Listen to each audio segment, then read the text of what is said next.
ஆண்டாளின் திருவருளாலே கண்ணுக்கு தெரிஞ்சு பார்ப்பவர்கள் கேட்பவர்கள் இருக்கா, கண்ணுக்கு தெரியாம கேட்பவர்களும் இருக்கா இதன் மூலமா. ஆகையால அவர்களையும் கணிசிக்க வேண்டி உள்ளது. கோயிலுக்கு நாம முடிச்சுட்டு போனா சொல்றச்சே காமிக்கிறா, இதுதான் கேட்டுட்டு இருக்கோம் சுவாமி. ஆகையாலே அவர்கள் பொருட்டும் நாம் பார்க்க வேண்டி இருக்கு. இப்ப ஆண்டாள் இந்த 16வது பாசுரம் கீழே எல்லை இளங்களிலே என்கிற பாசுரம் வரைக்கும் 6வது பாசுரமாகிற புள்ளிப்பாய் கீண்டானை தொடங்கி ஆண்டாள் அருளி செய்தது கொள்ளும் சிலம்பினகான் தொடங்கி எல்லை இளங்களிலே வரைக்கும் காண்பித்தது 10 பெண் பிள்ளைகளை எழுப்பினர். முன்பு உறங்கி எழுந்தவர்கள் பின்பு உறங்கி இருக்கக்கூடியவர்களை எழுப்பிட்டு வரா. முன்னாடி எழுந்தவா அப்புறம் படுத்துட்டு இருக்கிறவால எழுப்பிட்டு வரா. இதை நம்ம பார்த்தோம். அது எப்படி இருக்கு அப்படின்னா, உள்ளுக்குள்ளே உறங்குபவர்கள் என்பவர்கள் கல்யாண குணங்களிலே மூழ்கினவர்கள், குணத்தை அனுபவிப்பவர்கள். வெளியில எழுப்பக்கூடியவர்கள் கைங்கரிய நிஷ்டர்கள். குணானுபவத்திலே மூழ்கினவர்களுக்கும் கைங்கரிய நிஷ்டர்களுக்கும் வேறுபாடு உண்டு. ரெண்டு பேருமே எம்பெருமானத்தான் பத்தி இருக்கா. அவன் திருவடிகள் தான் உபாயம்னு பத்தி இருக்கா. அடைவது என்னமோ மோட்சம் மட்டுமே குறிக்கோளா இருக்கா. ஆனா 2 பேருக்கும் வித்தியாசம் இருக்கு. என்ன வித்தியாசம் இருக்கு? அவர்கள் உபாயத்தை பற்றினபடியாலே மகா விசுவாசம் உடையவர்கள் ஆனபடியாலே எம்பெருமான் நம்ம கண்டிப்பா மோட்சத்துக்கு அழைச்சின்னு போவோம் அப்படின்னு விசுவாசத்தோட அவன் குணானுபவத்துல இருக்கு. வெளியில இருக்கிறவர்கள் உபாயத்தை பத்தியாச்சு, இன்னும் மோட்சம் வரல, என்ன பண்றது அப்படின்னு பதவதைத்து கொண்டு நாமே போய் அவன் மேல விழணும் அப்படின்னு துறையாலே மேல் விழுந்து பற்றுகிறவர்களாக இருக்கிறார்கள். அவர்கள் கைங்கரிய நிஷ்டர்கள். நாமே பார்க்கிறோம் கோவில்ல குணானுபவம் பண்ணிட்டு இருக்கிறவா பண்ணிட்டே இருப்பான், கைங்கரியத்துல இருப்பவா அதுலயே இருப்பான். அவர்களை இந்த டிபார்ட்மெண்ட் மாத்தி இந்த டிபார்ட்மெண்ட் அங்க மாத்தினோம்னா போச்சு. என்ன ஆயிடும்னா, என்ன சுவாமி பெருமாளுக்கு தீர்த்தமே கொண்டு வரலையே, நான் அதை பார்த்துட்டே இருந்தேன், அவ்வளவுதான் இன்னும் வரல. எதை பார்த்துட்டே இருந்தீர்? அதுல அந்த தீர்த்தம் அருவி சொற்றதை பார்த்துட்டா எம்பெருமானே அழகா அரைக்கிற மாதிரி இருக்கக்கூடிய அருவியா இருக்கு, அதை பாக்குறச்சே மயங்கினேன். இப்படி இருப்பாளானார். புறத்தாழ்வான் முதலியாண்டான் இப்படிதான் வேறுபட்டவர்கள். புறத்தாழ்வான ஒரு ததியாராதனைக்கு வாழலை வேணும், போய் பரிசில் வாரம்னு அனுப்புற. ஆச்சாரியன் அனுப்பினார். 5 நிமிஷம் ஆச்சு, 10 நிமிஷம் ஆச்சு, அரை மணி காலம் ஆச்சு, ஆளையே காணும்.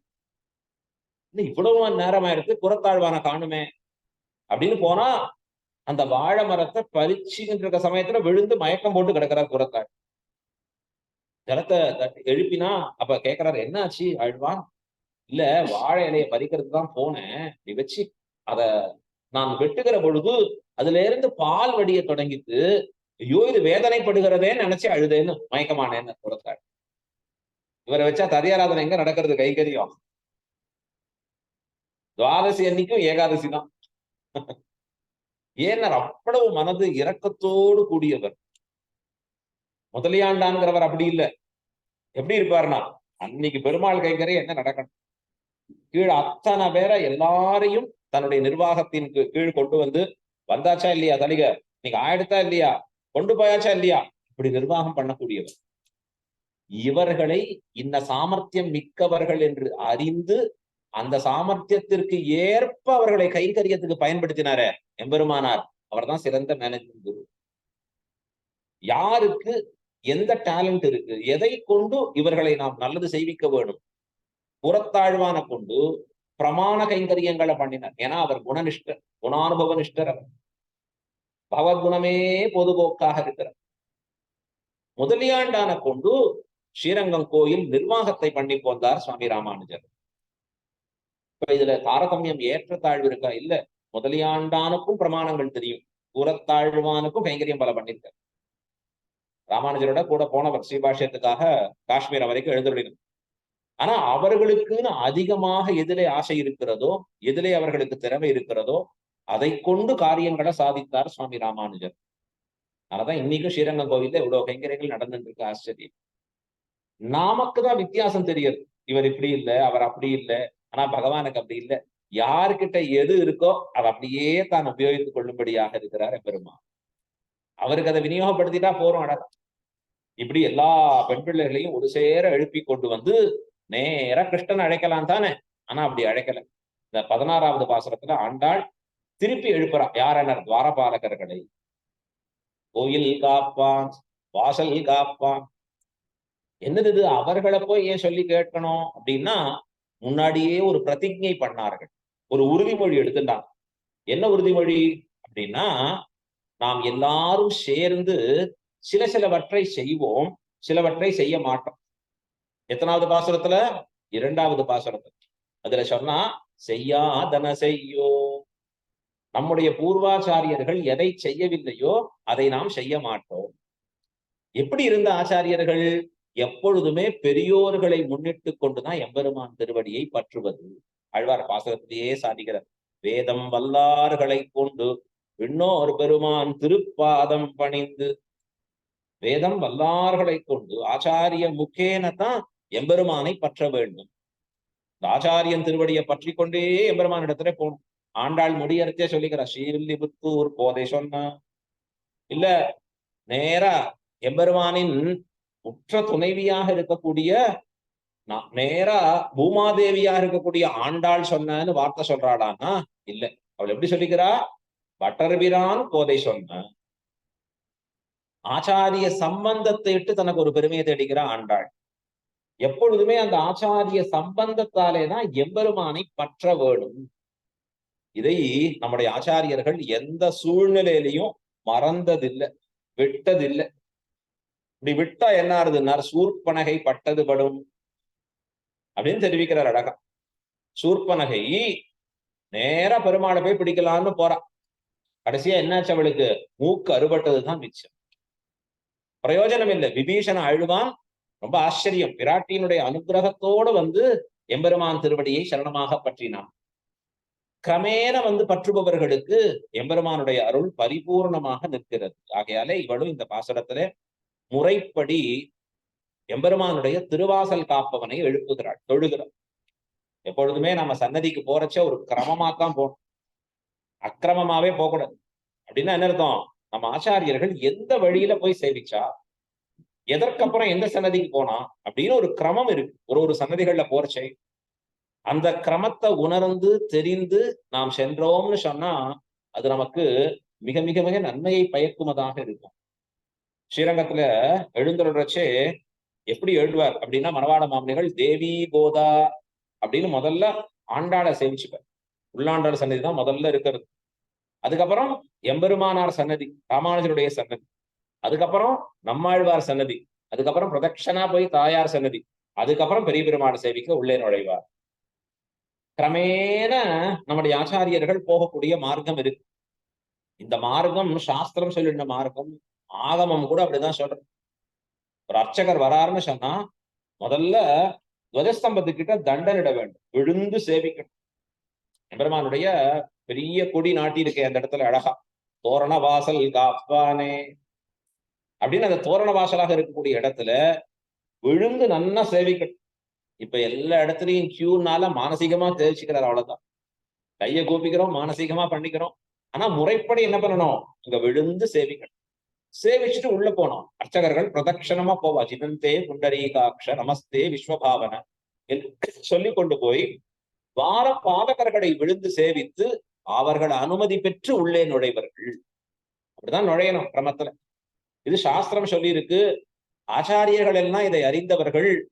என்ன ஆச்சரியம் தெரியுமா? ஆண்டாளுக்கும் இது தெரியுது. ஒரு இடைச்சீரா, ஒரு இடைப்பெண்ணா தானும் தன்னை பாவித்துக் கொண்டு இருக்கிறச்சே எப்படி இது தெரிகிறது அப்படின்னா, ஞானம் உடையவர்கள் செல்லக்கூடிய மார்க்கத்துல, பக்தி உடையவர்கள் செல்லக்கூடிய மார்க்கத்துல வேதம் தானே பின்னாடி வருமா. நாமெல்லாம் வேதம் முன்னாடி போறச்சே பின்னாடி நாம ஓடிட்டு போனோம்.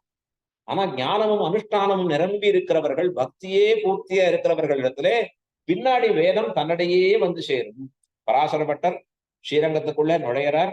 மனாள் ரங்கநாதனை பிரிஞ்சு இருக்க திருக்கோட்டியூருங்கிற திவ்யதேசத்துல எழுந்துள்ளி இருந்தார் பட்டர். மனசு ரொம்ப வருத்தம்.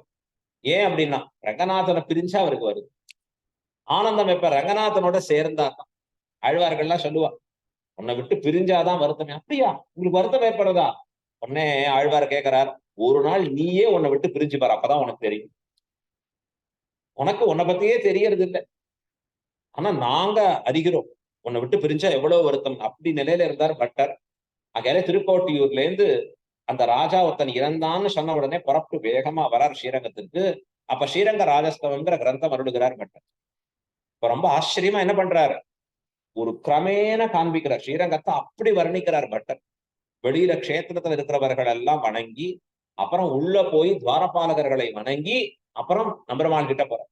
எல்லா சன்னதிகளையும் வர்ணிக்கிறார். மேட்டழிய சிங்கரை வர்ணிக்கிறார் ரொம்ப அழகா.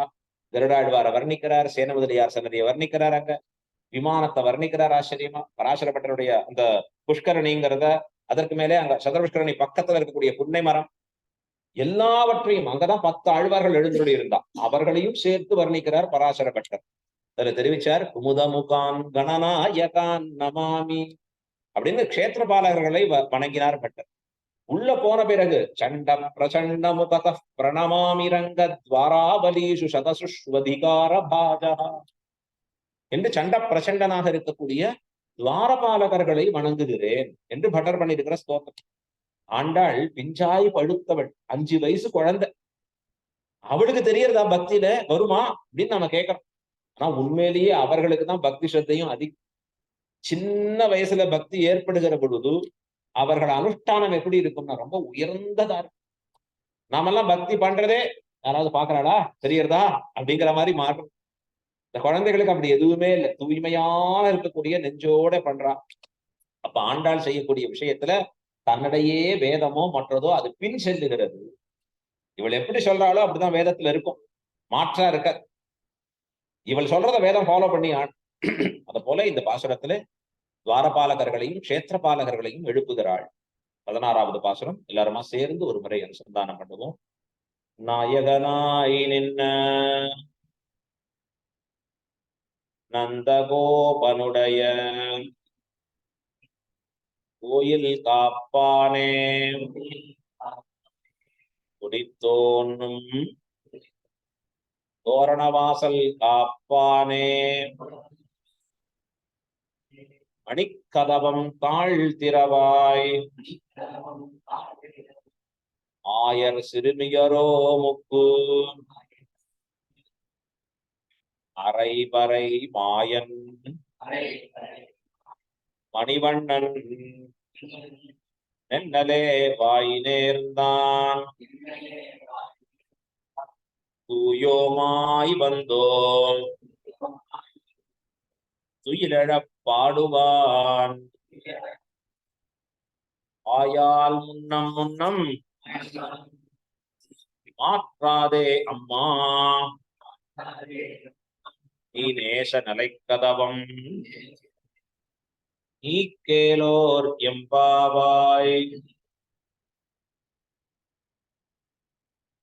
எப்பொழுதுமே திருப்பாவை இந்த ஒரு பாசுரத்தை கோயிலுக்குள்ள நுழையரசே துவாரபாலகர்களை பார்த்து கைகூப்பி விண்ணப்பம் பண்ணிட்டு உள்ள போகும்.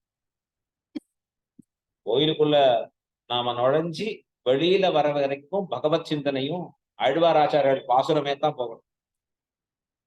மனசு அதுலயே தான் உள்ள போயிட்டு திருப்பி அதுலயே தான் வெளியில வரணும். சுவாமி அங்க போனா தான் பேசவே முடியறது, அங்க போனா தான் கலந்து பரிமாற முடியறது ஒருத்தரோட. இப்ப எது நமக்கு முக்கியமான நோக்கமோ அது விட்டு போயிடும். இந்த ஒரு பாசனம் தெரிஞ்சா துவாரபாலகர்களை சேவிப்பது பாசனத்தோட சொல்லி சேவிக்கலாம் நமக்கு, அது ஒரு பெரிய பாக்கியம். ஆண்டாள் திருப்பாவை 30 தெரிஞ்சாலே கோயிலுக்கு போறச்சே அனுசந்தானத்தோட போயிட்டு வெளில வந்துடும். 30 தெரிஞ்சாலே போதும். வேற சோத்திரங்கள் தெரியணும், வேதம் தெரியணும், இதிகாச புராணங்கள் தெரியணும், வேண்டவே வேண்டாம். எந்த கிரமத்துல போகணும்னு ஆச்சாரியர்கள் சொல்லியிருக்காளோ அந்த கிரமத்தை ஆண்டாள் காண்பிச்சு கொடுக்குறான். தன்னுடைய நைச்சியத்தை பாவிக்கணும். கறவைகள் பின்சென்னு கானம் சேர்ந்துன்போம் சொல்ற ஆண்டாள். போறச்சே இந்த துவாரபாலகர்களை தொழுது அப்படி உள்ள போகணும். எம்பெருமான் நமக்காக எழுந்துள்ள இருக்கக்கூடிய இருப்பை நினைக்கணும். யாம் வந்த காரியம் ஆராய்ந்து, சீரிய சிம்மாசனத்தில் இருந்து யாம் வந்த காரியம் ஆராய்ந்து, அதுக்கப்புறம் எம்பெருமான் திருவடிகளுக்கு பல்லாண்டு பாடணும். அன்றி உலகம் அளந்தாய் அடி போற்றி, கடைசியா அவனிடத்துல நாம் வேண்டி வந்த பலத்தை கேட்டுட்டு வரணும். சிற்றம் சிறுகாலே. ஆண்டாள் பாசுரத்தை அனுசந்தானம் பண்ணாலே பூர்த்தியா ஒரு கோயில் டூர் போயிட்டு வந்துடலாம் அழகா. ஒவ்வொரு நாளும் நாம எல்லாம் அப்படிதான் போகணும். இப்படிதான் ஆச்சாரியன் நமக்கு சொல்லியிருக்கா. நாயகனாய் நின்ற, நாயகனாக நிற்கக்கூடியவன், நந்தகோபனுடைய கோயில் காப்பான், நந்தகோபனுடைய கோயிலை காப்பவனாக இருக்கக்கூடியவன். கொடித்தோன்றும் தோரண வாசல் காப்பானே. கொடித்தோன்றும், ஒரு கொடியை நட்டி வச்சிருக்கான் எம்பெருமான். ரொம்ப துவஜஸ்தம்பம்னு சொல்றான் அது பேர். அதுதான் கொடித்தோன்றும் தோரண வாசல். இந்த தோரண வாசலாக இருக்கக்கூடிய ஸ்தம்பம், அதை காப்பானே. மணிக்கதவம் தாழ்திரவாய்.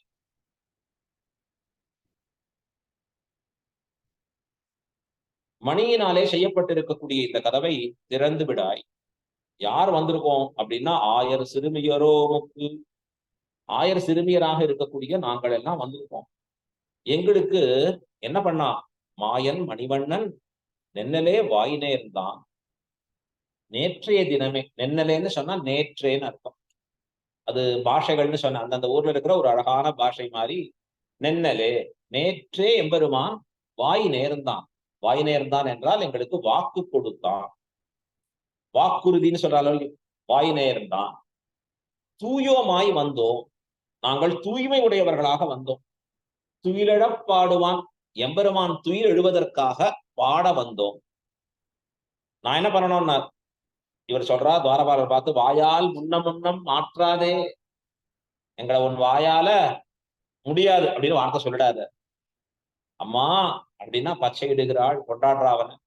நீ நேச நிலைக்கதவம் நீக்கு. எம்பெருமானிடத்துல பரிவோடு பாசத்தோடு கூடியதாக இருக்கிற கதவு, அதான் நேச நிலைக்கதவம் நீக்கு, நீ திறந்து விடு என்று பிரார்த்திக்கிறாள்.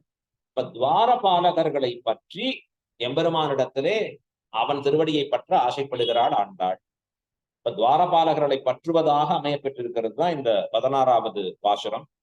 இதுல நாயகனாகி நின்ன, நாயகன், நாயகன்னா என்ன அர்த்தம்? தலைவன் அர்த்தம். யார் தலைவன் அப்படின்னா, சேஷியாக இருப்பவன், எல்லாருக்கும் நாயகனாக இருக்கக்கூடியவன். யார சொல்றது? எம்பெருமானத்தான் சொல்றது. ஆழ்வார் சொல்றார், பெருமாளை பார்த்து அழைக்கிறச்சே, யார் அவர்? இமையோர் தலைவா அப்படிங்கிற. நம்ம ஆழ்வார் சொல்றார், அயர்வரும் அமரர்கள் அதிபதி. திருப்பானாழ்வார் சொல்றார், விண்ணவர்கோன். திருப்பானாழ்வார தோல்ல சுமந்து தன்னுடைய சன்னதிக்கு சேர்த்துண்டா எம்பெருமான். உடனே திருப்பானாழ்வார், பாத்தீரா உலகத்துல யாருக்கும் கிடைக்காத பாக்கியம் எனக்கு கிடைச்சது பார்த்தேடா அப்படின்னு அவர் சொல்லிக்கல. ஏன்? அவருக்கு தெரியும், என்னை கூட்டின்னு வந்தவன் யார் தெரியுமா? ஆளில்லாதவன் அல்லங்கிடீர் என்னை விஷயீகரித்தது. ஒரு பெரிய மீட்டிங் அரேஞ்ச் பண்றான், அதற்கு இடம் புக் பண்ணணும், யார் பேசுறவான்னு புக் பண்ணணும், அங்க வேண்டிய வசதிகள் எல்லாம் பண்ணணும். ஒருத்தட்ட போய் சொல்றா, இதெல்லாம் பண்ணணும், இதெல்லாம் முக்கியம் இல்லைங்க, என்ன பண்ணணும்னா கேட்கறவங்களை எப்படி கூட்டின்னு வரணும். என்னப்பா கேட்கறவங்க தானே, அதுக்கெல்லாம் பல டெக்னிக் வச்சிருக்கோங்க. எப்படியெல்லாம் சொன்னா அவளை அழைச்சின்னு வர முடியும். அப்படி சொல்லி அழைச்சின்னு வந்த பிறகுதான் அதுக்கப்புறம் மீட்டிங்கே தொடங்கணும். அவ்வளவு பேர் இருக்கணும்னு தெரியணும் அழகா. நமக்கும் அந்த மாதிரி தெரிஞ்சவா இருந்தா கூட்டிட்டு வந்துடணும் அழகா. எப்படி சொல்லி அப்படி வர வைக்கிறது? இப்ப அந்த மாதிரி ஸ்ரீரங்கநாதன் பார்த்த, நமக்கு என்னடா அது ஒத்தரும் வரமாட்டேங்கிறாளே, நம்ம சன்னதி பக்கத்துல நம்ம யாரையாவது ஒருத்தரை பிடிச்சிக்கலாமான்னா, போனா ஒரு திருப்பானாழ்வார் இருக்க, வரோம் ஆழ்வார் நம்ம கூட்டுக்கிறேன் அப்படின்னு. ஆள் இல்லாதவன் அல்லன்கிதி, அவன் ஏதோ ஆளே இல்ல. சில பேர் இப்படியே போயிட்டு இருப்பான், அப்பா கொஞ்சம் வாப்பா உள்ள, ஏன்னா கொஞ்சம் உட்காரேன், உபன்யாசம் கேட்கணும், நீ உட்கார. என்ன சாமி, முடிஞ்ச உடனே பிரசாதம் உண்டு, சரி போனா போறது அதுக்காக. அவன் ஒவ்வொரு தடவை உபன்யாசம் கேட்டுட்டே இருக்கிறச்சியும் அப்படிங்கிறான். பக்கத்துல இருக்கா நினைக்கிறான், என்னமா பக்தியோட சொல்றாரு. அவர் கேட்கறதே அடுத்தது எப்ப எப்ப முடிய போறது, எப்ப கிடைக்க போறது, அதுதான் அங்க நோக்கம் வருதுங்கிறச்சு. ஆள் இல்லைன்னா வேற வழி இல்லை, யாரையோ பிடிச்சு போட்டுக்கணும்.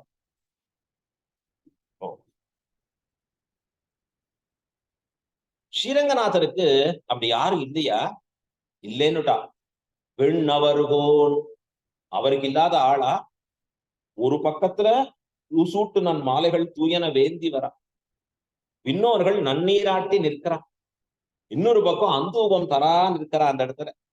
இவ்வளவு பேர் காத்துட்டு இருக்கிறச்சே ஆழ்வார் நினைச்சார், ஒண்ணுமே லாய்க்கு இல்லாத என்ன வந்து பிடிச்சிட்டாரே ஸ்ரீரங்கநாதர், இது என்ன பாக்கியம் இது அப்படின்னு தான் கொண்டாடி நின்றார். அப்படிப்பட்ட தலைவன், விண்ணவர்களுக்கு தலைவனாக இருக்கக்கூடிய எம்பெருமானை விட்டு ஆண்டாள் யார சொல்றார்னா, நாயகனாய் நின்ன நந்தகோபனுடைய கோயில் காப்பானே. இத ரெண்டா பிரிச்சு பார்க்கலாம். நாயகனாய் நின்ன நந்தகோபனுடைய கோயில் காப்பானே, அப்படின்னா நாயகன் என்று கோயில் காப்பானை சொல்லுகிறது. இல்ல நாயகனாய் நின்ற நந்தகோபன் அவனுடைய கோயில் காப்பானே. ரெண்டு சொன்னாலும் எப்படின்னு நமக்கு புரியல. ஏன்னா இவா நாயகன் யாரு? கிருஷ்ணன் தான். ஆனா இங்க யார சொல்ற ஆண்டாள்? ஊரர்த்தம் பாக்கறச்சே வெளியில இருக்கக்கூடிய அந்த துவாரபாலகர்களையே நாயகன்னு சொல்றா. இல்ல இன்னொரு அர்த்தம் பாக்கறச்சே நாயகனாய் நின்ன நந்தகோபன், ஏ நந்தகோபா நீதான் நாயகன் அப்படின்னு அவனை கொண்டாடும்படியா இருக்கா ஆண்டாள் அப்படின்னு தெரிவிக்கிறது. இது என்னது? யார நாயகன்னு சொல்லணும், இவர்களை போய் சொல்றாளேன்னார். ஆண்டாளுக்கு கிருஷ்ணனை காட்டிலும் கிருஷ்ணனை கொடுப்பவர்கள் தான் நாயகன். ஏன்? இவர்கள் இல்லைன்னா கிருஷ்ணனை பெற முடியாது. இவர்களால்தான் கிருஷ்ணனையே பெற முடியும். நாம டைரக்டா கோயில்ல போறோம்னா முதல்ல வெளில இருக்கிறவளை கவனிச்சாதான் உள்ளே போக முடியாது. இப்ப அத போல ஆண்டாள் இங்க சொல்றா, பகவானை அடைய வேண்டும் என்றால் பகவான் வைத்திருக்கிற மார்க்கம் என்னன்னா ஆச்சாரியனை பற்றி வர வேண்டும். ரொம்ப பாபிஷ்டன், மிகப்பெரிய பாபத்தை சென்றவர். அப்படின்னா யாரு? பாபிஷ்டா க்ஷத்ரபந்துஷ்ச புண்டரீகஷ்ச புண்ணியகிருத்து. ரொம்ப ஆச்சரியமா காண்பிக்கிறார். ஆச்சாரியவத்தையா முக்தௌ தஸ்மாத் ஆச்சாரியவான் பவேது. ரொம்ப அழகான ஸ்லோகம் சொல்றது. நாம இதெல்லாம் திருமாலையில பார்த்திருக்கோம். என்ன பாசுரம் அங்க சொல்றார் அப்படின்னா, மூன்றெழுத்து உடைய பேரால் கத்திர பந்துமன்னே பராங்கதி கண்டுகொண்டான். மூன்றெழுத்து. அதனால அவனுக்கு என்ன பாக்கியம் கிடைச்சது? பராங்கதியை அடைந்தான். யாரு? க்ஷத்ரபந்து. ஏன் அவன் பேர் க்ஷத்ரபந்து? க்ஷத்திரியர்களில் தாழ்ந்தவன் க்ஷத்ரபந்து. பிரம்மபந்துன்னா ஏதோ நமக்கு வேண்டியவர்கள் இருக்கு, இல்ல, பிராமணர்களில் தாழ்ந்தவனுக்கு அந்த பேர். க்ஷத்திரியர்களில் தாழ்ந்தவன். இவன் பெரிய ராஜாவா இருந்தான், சூரிய வம்சத்திலேயே பிறந்தவனாத்தான் இருக்கிறவன். ஆனா மகா பாபிஷ்டன், எல்லாரையும் கொடுமைப்படுத்துறவன். அவர்கள் கொடுமை பண்ணி அவர்கள் துடிக்கிறான்னு வச்சுக்கோங்க, அதை கண்டு சந்தோஷிப்பான். நல்ல ஊர்ல இருக்கிறவா எல்லாம் அவனை காட்டுல விரட்டிட்டா, காட்டுல வாசம் பண்றான், அங்கேயும் சித்திரவதை பண்றான் பல பேரை. யாரோ ஒரு முனிவர் தவறாக ஒரு குளத்துல விழுந்து மாட்டின்னு இருக்கிறச்சே இவன் ஓடி வந்து அவரை காப்பாத்து. முனிவர் ஆச்சரியமா பார்த்தாருப்பா, என் வீரை காப்பாத்தினியே, ரொம்ப நல்ல விஷயம் அப்படின்னு கேட்ட. அவன் சொன்னான், ஏதோ தப்பி நான் இந்த ஒரு தவறையா ஒரு காரியம் பண்ணிட்டேன். என்னன்னா யாரையோ காப்பாத்துறது, என் ரத்தத்திலேயே அது கிடையாது. அதனால இன்னும் அதற்கு மேல ஒரு 5 நிமிஷம் நீங்க இருந்தேன்னா நான் என்ன பண்ணுவேன்னு சொல்ல முடியாதுன்னா. அப்புறம் தான் அவருக்கே புரிஞ்சுது, ஐயோ இவன் இப்படிப்பட்ட சுபாவம் உடையவனா, ஏதோ நல்ல காரியம் பண்ணிட்டானே. ஆனா அவருக்கு இவன் பெயர்ல ஒரு கருணை. அதனால என்ன பண்ணாருன்னா, நீர் எந்த காரியம் வேணா பண்ணு, எத்தனை தவறு வேணா பண்ணு, ஆனா எப்பொழுதுமே இந்த மூன்றெழுத்து மந்திரத்தை சொல்லிக் கொண்டிரு. எம்பெருமானுடைய திருநாமம் மூன்றெழுத்து. எதுன்னார்? கோவிந்தா. கோவிந்தா கோவிந்தான்னு எதை சொல்ற செய்ய, இதை சொல்லிக்கொண்டே பண்ணு, உனக்கு அது கடைசியில நன்மையில போய் மூட்டும். அந்த மூன்றெழுத்துடைய பேரால் கத்திர பந்து மண்ணே. அந்த கத்திர பந்து கூட மரத்தை வெட்டுறான், போய் எதையோ கல்லால் அடிக்கிறான். என்ன பண்ணி சொல்லி அடிக்கிறான்? கோவிந்தா கோவிந்தா. பண்றது தீமையா இருந்தா கூட அது நன்மையை கொண்டு போய் சேர்க்கும்படியாக ஆயிற்று. இதுக்காக ஒருத்தர் இதுக்குன்னே நான் தீமையை பண்றச்சே கோவிந்தானே சொல்ல ஆரம்பிக்கிறேன். இப்படி இருக்கிறவர்கள் அப்படி சொல்லிட்டு வரலாம் படிப்படியா. அந்த சத்ரபந்து சத்ததி அடைந்தான் அப்படின்னு காண்பிக்கிறார். எதனாலே? அவனுக்கா தெரியுமா? தெரியாது. ஆச்சாரியவத்தையா முக்து. ஆச்சாரிய சம்பந்தத்தாலே அந்த ரிஷி சொல்லி கொடுத்தார். அதனால அவன் மார்க்கம் மாறித்து உயர்ந்த கதியை அடைந்தான். அவனே இருந்தான்னா நரகத்துலதான் போய் விழுந்திருக்கு. அதனாலதான் நமக்கு நல்வழி காண்பிப்பவர் யாருன்னு ஆச்சாரியன். அவர் திருவடியை பற்றி கொண்டுதான் மோட்சத்தை அடையறது. அவர் இல்லைன்னா பகவானை பற்றுவது முடியாத செயல். ஆச்சாரியனே எல்லாம் என்று வாழ்ந்திருந்தவர்கள் ஸ்ரீ வைஷ்ணவத்துல பல பேரும். கூரத்தாழ்வான பார்த்து கொண்டாடும். முன்னாடி பார்த்தோமே எல்லை இளங்கிலிய பாசுரத்துல, போன பாசுரத்தை தான் பார்த்தோம். உனக்கென்ன வேறுடைய, உனக்கென்ன வேறுடையான்னு சொல்றச்சே ஆழ்வான் சொன்ன வார்த்தை, எனக்கு கோயிலும் வேண்டாம் பெருமாளும் வேண்டாம், எனக்கு ராமானுஜ சம்பந்தமே அமையும். முதலியாண்டானுக்கும் அப்படி ஆச்சாரியன்னா அவ்வளவு ஒரு சிறந்த பக்தி. அத்துழாயின்னு பெருநம்பி வீட்டுல இருக்கக்கூடிய பெண் பிள்ளை, பெருநம்பியுடைய குமாரத்தி, அவள் கல்யாண வீட்டுல ஏதோ புகுந்த வீட்டுல ஏற்படுகிற தகராறு, வீட்டுக்கு அனுப்பிச்சுட்டா. என்ன சீதன வெள்ளாட்டியோட வந்தா வானுட்டான். அப்படின்னா ஒரு வேலைக்காரியோட கூட போகணும், சீதனமா அவளையும் கொடுக்கணும். எம்பெருமானாட்ட வந்து முறையிடுறான். பெருநம்பி, எனக்கு தெரியாத டிபார்ட்மெண்ட் அங்க பார்த்துக்கோட்ட. அவர் பாவம் சன்னியாசி, அவர்கிட்ட தான் எல்லாம் வருது ராமானுஜருக்கு. உடனே ராமானுஜர் என்ன பாக்குறார்? திரும்பி பார்த்தா முதலியாண்டான் ரெடியா. முதலியாண்டா நீங்க வாரம் அடியேன்னு, இவ பின்னாடி போ, நீர் தான் சீதா வெள்ளாட்டின். அப்படியே புறப்பட்டார் முதலியாண்டான். இன்னும் கோயில் இருக்கு, நாளைக்கு நிர்வாகம் இருக்கு, இதெல்லாம் பார்க்கணுமே, இத்தனை பேர் இருக்காளே, சன்னதியே உற்சவமே.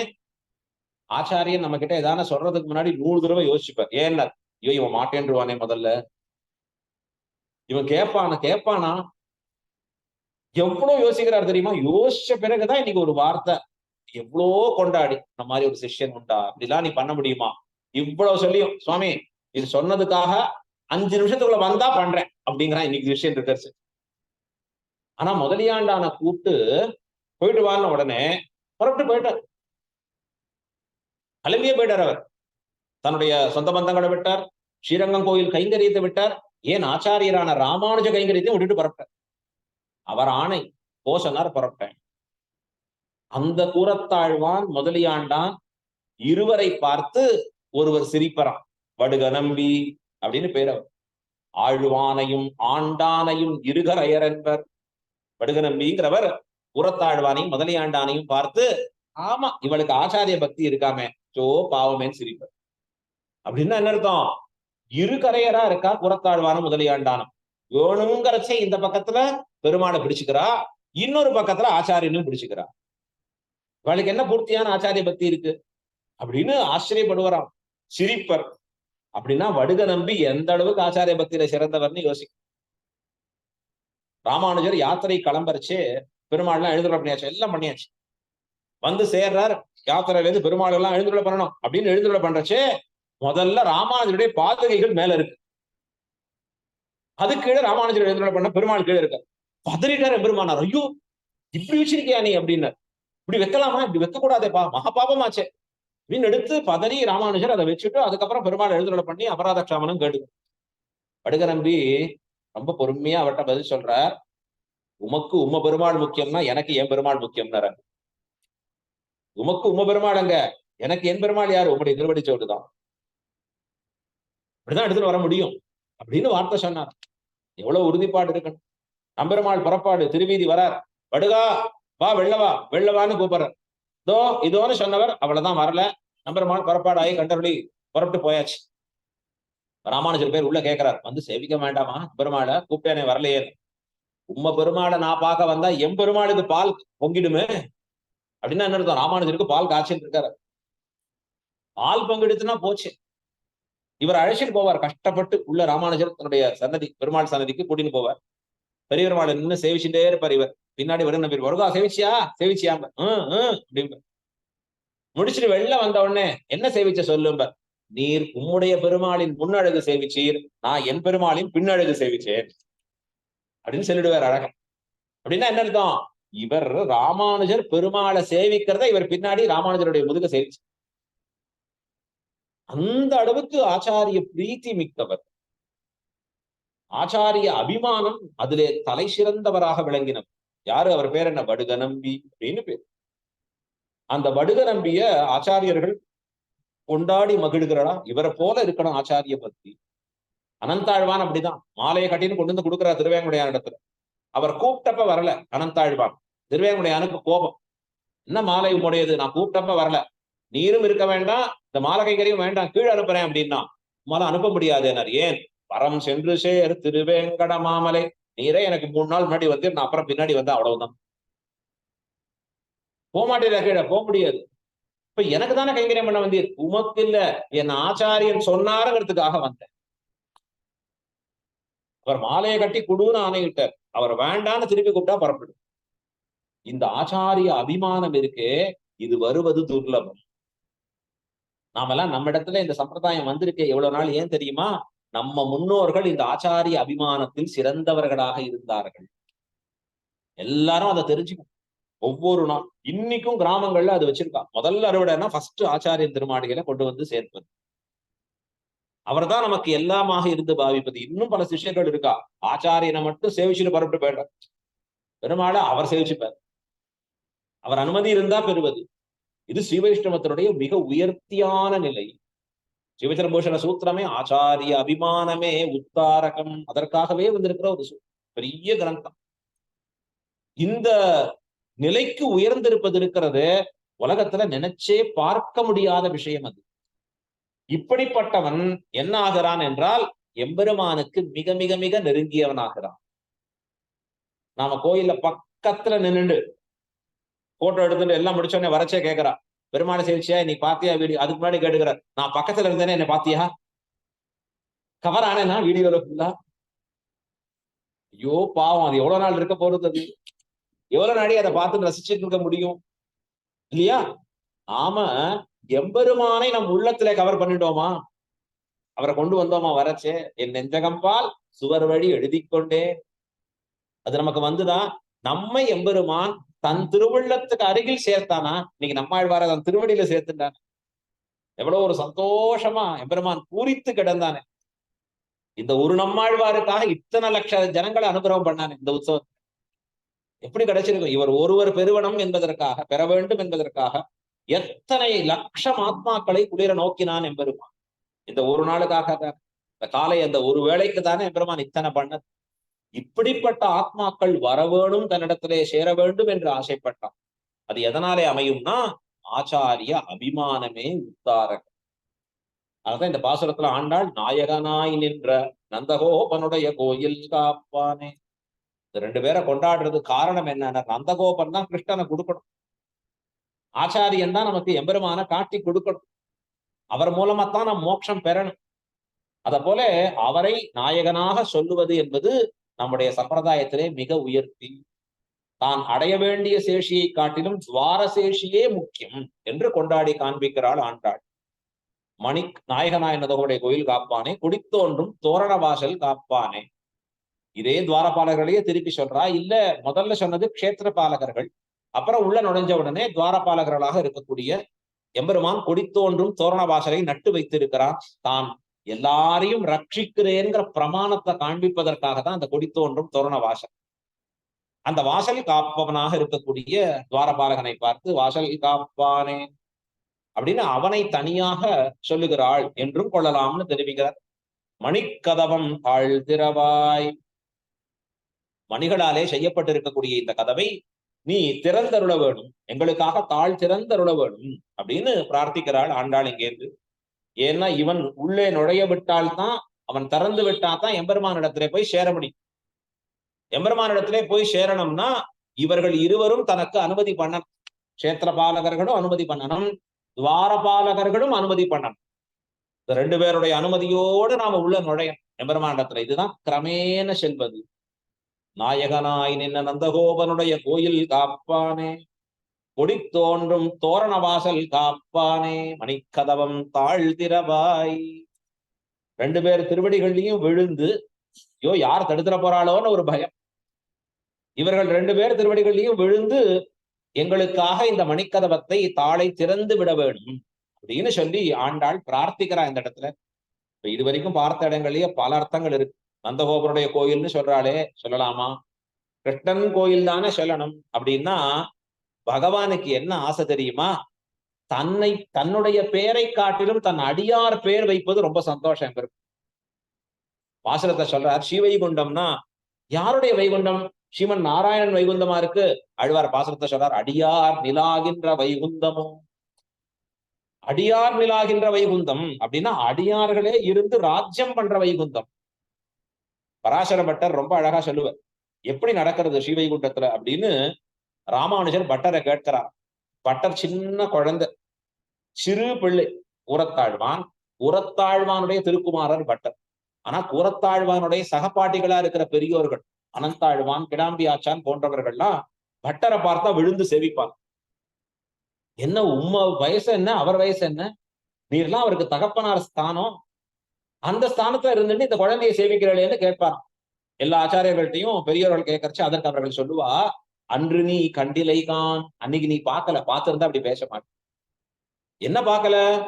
ஸ்ரீரங்கம் கோயில்ல காயத்ரி மண்டபத்துல பராசர பட்டர் அவர் கரங்களை பிடிச்சுட்டு சுவாமி ராமானுஜர் கோயிலுக்கு உள்ள நுழைஞ்சி அங்கு முதலிகள் எல்லாம் கூடி இருக்கான் இந்த காயத்ரி மண்டபத்துல. அப்ப அந்த பட்டரை பார்த்து கேட்கிறார், பரமபதத்துல நிர்வாகம் எப்படி நடக்கும், ஒரு ஸ்லோகம் அருளிச்சு அப்படின்னு சொல்றார். இப்ப உடனே பராசர பட்டர் அந்த வார்த்தையை சொல்றாராம். ராமானுஜர் கேட்கிறாராம் அத்தனை ஆச்சாரியர்களோட சேர்ந்து, பரமபதத்துல இருக்கிற தத்துவமா ஒரு பிரம்புக்கு பயந்த தத்துவம் அப்படின்னு ஆரம்பிச்சாரு பட்டர். ஆரம்பிக்கிறச்சே இப்படிதான் சொல்லுவார், ஒரு பிரம்புக்கு பயந்த தத்துவம். இங்கதான் வாத்தியாருடைய பிரம்புக்கு குழந்தைகள் பயப்படுவா, பரமபதத்திலையுமா? ஆமா. எப்படிப்பட்டதுன்னா, தொதிய புக்தோ ஜிதசேஷபோஜினா என்று விஸ்வக்ஷேனருடைய பெருமையை வர்ணிக்கிறார் பட்டர். வயசானவரா, பெரிய சட்டையை போட்டுண்டு பெரும் தாடியை வச்சுண்டு கையில ஒரு தடியோட வருவார். அவர் தான் பெரியவர் அங்க பரமபதத்துல. விஸ்வக்ஷேனர் சேனமுதலியார்னு பேர். சேனமுதலியார் பெருமாளுடைய திரைக்குள்ளே நுழைவர். அவருக்கு அனுமதி உண்டு, இந்த சமயத்துலதான் வரணும், கேட்டுன்னு வரணும்லாம் அவருக்கு கிடையாது. பெரிய மந்திரி அவரங்க. அப்ப பெருமாளும் தாயாருமா கூடி இருக்கிறச்சே, பெரியவர் வந்தார்ன உடனே தாயாருக்கு இவர் மாமனார் ஸ்தானம் மாதிரி கீழே இறங்கி போய் ஓரமா அப்படி நிற்பான். ரொம்ப மதிப்புமிக்க மருமகள், அந்த காலத்து மருமகள் போல் இருக்காளா, இறங்கி போய் அப்படி கீழே போய் நிக்கிறா. அங்க ஓரமா நின்னுண்டு, என்னடா அது எப்ப பெருமாளுக்கு எழுந்துக்கவும் முடியல, தாயாரோட பேசவும் முடியல, இவர் எங்க தான் இப்ப திடீர்னு நுழைஞ்சாரோ, இவரை எதிர்த்து ஒரு வார்த்தையும் சொல்ல முடியும், பேசாம அப்படியே இருக்கார். இவருக்கு தெரியறது வந்த சமயத்துல சடக் சடக்குன்னு சொல்றார் வார்த்தைகள். அப்படின்னா சட்டு சட்டுன்னு பேசுறார். ரொம்ப நாளி பேசிட்டு இருக்க, சுருக்கமா சொல்ல வேண்டியதை சொல்லி. சில பேர் பேச ஆரம்பிப்பா, பேசி முடியறச்சு, இல்ல இப்ப கடைசியில என்ன சொல்ல வரல, இனிமேதான் சொல்ல போறேன்னு. அந்த மாதிரி இல்ல சேனமுதலியார். எப்படி ஆரம்பிச்சாருன்னா, இந்த பிரம்மாவினுடைய பதவி முடிஞ்சது, இவனுக்கு பதிலா இன்னானை பிரம்மாவாக நியமிக்க வேணும், இந்த இந்திர பதவி காலியா எடுத்து அவனுக்கு பதிலா இவனை இந்திரனாக நியமிக்க வேணும். இதை சொல்லி முடிக்கிறதுக்கு முன்னாடியே பெருமாள் திருவாக்குல இருந்து ஐயர் எப்படி சொல்லுகிறதோ அப்படியே அவர் எங்க பார்த்துன்னு பேசுறார், சேனமுதலியார் கையில வச்சிருக்கிற பெரம்ப பார்த்துன்னு பேசுறார். அப்படின்னா என்ன அர்த்தம், பயந்துண்டு அவர்கிட்ட நீர் எப்படி சொல்லிடுறோம் அப்படியே, நீர் எப்படி சொல்லிடுறோம் அப்படி. சரி, இதைத்தான் சொல்ல போறார். சட்டுன்னு போய் முடிச்சுட்டு வெளில வந்தாச்சு, அவ்வளவுதான் சேனமுதலியார். ஒரு 2 நிமிஷம். இதை இவரே பண்ணால் ஆகாதான்னா, பெருமாள் அனுமதி இல்லாமல் தான் பண்ணக்கூடாதான். ஆகையால சேனமுதலியார் கேட்டுப்பாராம் ஒரு வார்த்தை, ரொம்ப முக்கியமானதை கேட்டுப்பார். பெருமாளுக்கு என்னன்னா, அவர் எப்படி நிர்வாகம் பண்றாரோ அதுதான் அங்க. இப்ப அடியார்கள் தலையிலே வைத்து நிர்வாகம் பண்ணுவதை ஆசைப்படுகிறான் எம்பெருமான். அதனாலதான் இங்க கோகுலத்துல ஏன் வரான் திருவாய்ப்பாடியிலன்னா, எனக்கு தலைவர்களாக தலைவிகளாக நீங்க இருப்பேளா, இருந்தேன்னா உங்கள்கிட்ட வரேன்னு சொல்லி ஆசைப்பட்டு வந்தானா எம்பெருமான். எப்ப பார் எல்லாரும் என்னையே தலைவன், இமையோர் தலைவா, மனுஷருக்கு தேவரை போல தேவருக்கும் தேவாவோன்னு கொண்டாடி பழகிடுத்து, அது வேண்டாம், எனக்கு போர் அடிச்சு போயிட்டு. என்ன வேணும், எனக்கு தலைவர்களா நீங்க இருங்கோ, நீங்கள் சொல்படி கேட்டு நான் நடக்கணும் பின்னாடி. அதுக்குதான் பலராமனை அண்ணனாக பிறக்க செய்து தான் கிருஷ்ணனா தம்பியா பிறந்தான். அப்படியும் சொன்ன பேச்சு கேட்டாரான்னு தெரியாது, அவர் சொல்றதை கேட்டு நடக்கணும்னு பின் பிறந்தான் எம்பெருமான். அங்க இருக்கிற ஆட்சியர்களும் இடையர்களும் என்ன சொல்லுகிறார்களோ அவர்கள் சொல் கேட்டு நடக்க வேணும் என்று ஆசைப்பட்டான் எம்பெருமான். அவர்கள் சொன்னபடி, அவர்கள் கட்டுண்ண பண்ணியபடி, அவர்கள் திட்டினபடி ஒவ்வொருத்தரும் வீட்டுல ஒரு கணக்கு வச்சுப்பான். அவர்களுக்கு எல்லாம் எழுத்து பெருசா வராது, ஒரு சின்ன சின்ன கோடு போட்டுப்பான். என்ன, இன்னைக்கு இன்றைய தினம் ஸ்ரீ கிருஷ்ணனை என் கையால 5 அடி கொடுத்தேன் முடியும், அது ஒரு கணக்கு போட்டுப்பா. அதுல யார் அதிகம் கொடுத்தான்னு வேற பிரைஸ் வேற இருக்கு. இதை சொல்றார் ஆழ்வார், ஆயர் கொடுந்தால் அவரால் குடையுன் மாயப்பிரானை என் மாணிக்கச்சோதியை தூயவமுதை பருகி பருகி என் மாயப் பிறவி மயர்வருத்தேனே. அற்புதமான பாஷம். அப்படின்னா ஆயர் கொடுந்தாய் அவரால் குடையுண்ணும், குடையும்னா நைய புடைக்கிறது. ஆசை தீர தொழுதாளா, அர்ச்சனை பண்ணாலா, சோதனை பண்ணாலா, அடிச்சா. எம்பெருமான் அப்படி ஆசைப்பட்டு வந்தானா, அத இப்படி வேணும் எனக்கு, நீங்கள்லாம் சேஷிகளா இருக்கணும், தலைவர்களா இருக்கணும், உங்களுக்கு தாசனா நான் இருக்கணும். அதனாலே நாயக நாயன் என்ற நந்தகோபனுடைய கோயில்ங்கிறதா சரின்னு சொன்ன ஆச்சாரியர். இந்த மாதிரி இன்னும் வியாக்கியானம் நிறைய இருக்கு, ஆனா அதுல போய் நின்றா நமக்கு முடிக்க முடியாது. மணிக்கதவம் தாழ் திறவாய், தாளை திறந்து விடுங்கோ அப்படின்னு கேட்கிறான். அவன் சொல்றான், துவாரபாலகர், யார் யார் நீங்க வந்தது, நடுராத்திரியில வர கதவை தரங்கோன்னு சொல்ற, எத்தனை பயம் நிரம்பி இருக்கக்கூடிய இந்த இடத்துல போய் இப்ப வந்து தரங்கோன்னு சொல்றே, முதல்ல நீங்க யாருன்னு சொல்லுங்க. நீங்க நுழைஞ்சோன்னு ஐடி கார்டு இருக்கா, அத போல நீங்க யாருன்னு சொல்லுங்க. அவர் சொல்றா, பயத்தை போக்குபவன் உள்ள இருக்கிறச்சே என்ன பயம், எல்லாருக்கும் பயம் கெடுவது யாராலே, எம்பெருமானால். அபயம் சர்வபூதேப்யோ ததாமி ஏதது விரதம் மம சக்ருதேவ பிரபன்னாய, ஒரு முறை என் திருவடியை பற்று, அபயம் சர்வபூதேப்யோ ததாமி, எப்படிப்பட்டவன்டேந்து உனக்கு நான் அபயம் அளிக்கிறேன். பெருமானுடைய வார்த்தை ஒரு நாளும் மாறாது. எப்படிப்பட்டவனா இருக்கட்டும் உன்னை எதிர்ப்பவன், நான் அபயம் அளிச்சுட்டேன்னா நீ கவலைப்பட வேண்டும். அதார்கள் சொல்லுவா, எம்பெருமான் ஒருவன் அபயம் கொடுத்துட்டா உலகமே எதிர்த்தாலும் பிரயோஜனம் இல்லை. உலகமே எதிர்த்தாலும் கூட நாம் ரட்சிக்கப்படுவோம். உலகமே ரட்சிக்கிறேன்னு சொல்றது, எம்பெருமான் அபயம் கொடுக்கலன்னா வீழ வேண்டித்தான். சர்வேஸ்வரன் அபயம் கொடுத்துட்டான், நான் ரட்சிக்கிறேன்னு சொல்லிட்டான்னா அதை நினைத்து மனதிலே உறுதியோடு வாழ்ந்து இருக்கலாம்னா. இப்ப எல்லாருக்கும் அபயம் கொடுக்கிறவன், பயத்தை போக்குபவன். வேதம் சொல்றது அதசோ அபயம் ததோ பவதி. எத்தனை சொல்லி காண்பிக்கிறது வேதம் அழகா. நம்முடைய பயத்தெல்லாம் போக்கக்கூடியவன் எம்பெருமான். ஆனா அவன் இருக்கிற இடத்துல என்ன பயம்னா, உடனே துவாரபாலகர் சொல்றான், நீங்க திரேதாயுகம் நினைச்சேடா, இது அயோத்தியான்னு நினைச்சேடா, அவர் அப்பா தசரத சக்கரவர்த்தின்னு நினைச்சேடா, அவர்கிட்ட பெரிய சேனையோடு கூடியதுன்னு நினைச்சேடா, மந்திரிகள்லாம் வசிஷ்டர்னு நினைச்சேடா, பிள்ளைகளும் வில்லம்புல சூரத்தனத்தோட மிக்கவர்கள் நினைச்சேடா. இது துவாபர யுகம், கலியுகத்துக்கு பக்கத்துல பிறந்திருக்கிறதோ எங்க, திருவாய்ப்பாடியில வந்து சேர்ந்தவன் எம்பெருமான். அப்பாவோ பரமசாது, அங்க இருக்கக்கூடிய நந்தகோபர். உள்ள இருக்க இவன் கிருஷ்ணனோன்னர், ரொம்ப சாத்விகமான பிள்ளை மட்டும் இல்ல, தீம்புக்குன்னே பிறந்த பிள்ளை. வம்பே இல்ல ஊர்லன்னா வம்படியா வம்பு செய்துட்டு வரவன், தானா போய் ஏதான வம்ப செய்துட்டு வரக்கூடிய பிள்ளை. அது மட்டும் இல்ல, முளைக்கக்கூடியதெல்லாம் அசுர பூண்டுகளாக இருக்கிறது. பால் கொடுக்கணும்னு ஒருத்தி வந்தா, அவள் பெரிய அரக்கியா இருக்கு. ஒரு சக்கரத்தை வச்சோம், அதுக்குள்ள ஒரு அசுரன் ஆவேசித்துன்னு இருக்கிறான். அதனால பயம் இருக்கு எங்களுக்கு, யாருன்னு சொல்லுங்கோ, அப்புறம் பார்த்து உங்களை உள்ள நுழைய விடணும். அவ சொன்னா, நாங்கள்லாம் பெண்கள் தானே, பெண்களா இருக்கிறவளை கண்டு பயப்படணும். கிருஷ்ணன் அவதரித்த பிறகு, தூதனை வந்த பிறகு பெண்களை கண்டுதான் பயப்பட வேண்டியிருக்கு. ஏன்னா அவர்களால ஏதாவது ஆபத்து வந்துடுமோ, எம்பெருமானுக்கு எவ்வளவு பெரிய ஆபத்து வந்து. இவா சொல்றா, நாங்கள் அப்படிப்பட்ட பெண்கள் இல்ல, ஆயர் சிறுமியரோ. அப்படின்னா ஆயர் சிறுமியர் என்றால் இடக்கை வழக்கை அறியாதவர்கள், கிருத்திரிமம் தெரியாதவர்கள் நாங்கள்.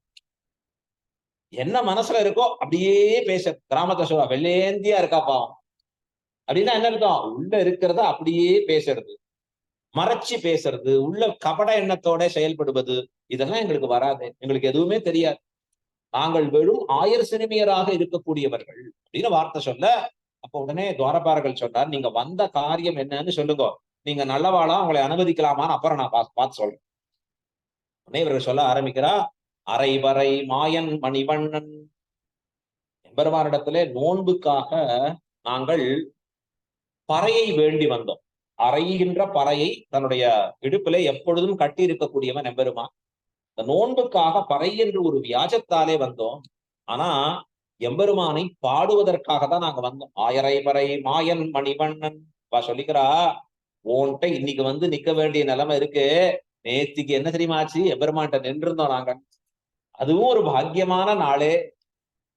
எப்படி இருந்தா எம்பெருமான் மாயன் மணிவண்ணன். இன்னைக்கு நாங்கள் எல்லாம் உன்கிட்ட இவ்வளவு கஷ்டப்படுறோமே, கீழே இருந்து கெஞ்சி கேட்கிறோமே, இதை நேற்று எம்பெருமான் எங்களிடத்துல கெஞ்சி கேட்டான். அப்படி இருந்தது நேற்றைய தினம். மாயன் ஆச்சரியமானவன், பெண்கள் திறத்திலே தன்னை தாழ பரிமாற கொடுப்பவன் எம்பெருமான்.